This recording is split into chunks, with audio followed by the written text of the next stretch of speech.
नमस्कार दोस्तों, मेरा नाम है विवेक और आप देख रहे हैं न्यूज़ 18 बिहार झारखंड का सोशल मीडिया पेज। एक बड़ी खबर के साथ एक बार फिर से हम आपके सामने हैं और बड़ी खबर सम्राट चौधरी के बारे में है, उनकी पगड़ी के बारे में है। पूरा बिहार जानता है कि सम्राट चौधरी की पगड़ी और उसका रहस्य क्या है। पगड़ी सम्मान का विषय है, लेकिन इस पगड़ी के मतलब और मायने राजनीति में अलग से आते हैं, लेकिन व्यक्तिगत तौर पर सम्राट चौधरी के लिए अलग से आते हैं। सम्राट चौधरी की मां के निधन के बाद उन्होंने पगड़ी बांधी थी, क्योंकि संस्कारों में सिर मुंडन कराया जाता है। लेकिन बीच में नीतीश कुमार उस समय विपक्ष में बीजेपी थी और नीतीश कुमार सत्ता पक्ष में थे। उस वक्त हुआ क्या कि नीतीश कुमार ने पूछा सम्राट चौधरी से कि आखिर आपने पगड़ी क्यों बांधी है।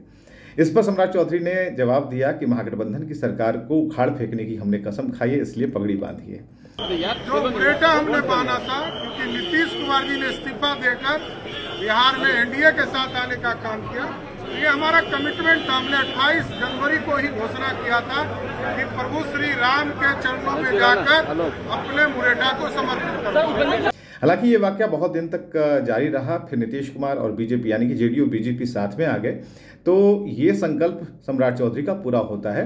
तो जो खबर आ रही है उसके मुताबिक अयोध्या जा रहे हैं, अयोध्या के रास्ते में ही है सम्राट चौधरी, अपनी पगड़ी उतारेंगे, संकल्प पूरा हुआ है और इसे एक भव्य यात्रा के तौर पर भी बीजेपी से बना रही है, क्योंकि पगड़ी और उसके बाद जब भी होती है तो इसके अलग अलग मायने और मतलब तलाशे जाने लगते हैं।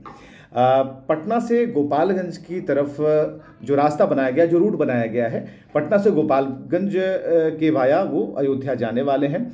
बड़ी संख्या में इस यात्रा में बीजेपी के लोग मौजूद हैं और सबसे बड़ी बात है कि जिस संकल्प को लेकर सम्राट चौधरी ने अपनी पगड़ी बांधी थी वो संकल्प पूरा हुआ। महागठबंधन की तत्कालीन सरकार को उखाड़ फेंका और एक बार फिर बिहार में बीजेपी और जेडीयू की सरकार बनी है। तो यहाँ पर उनका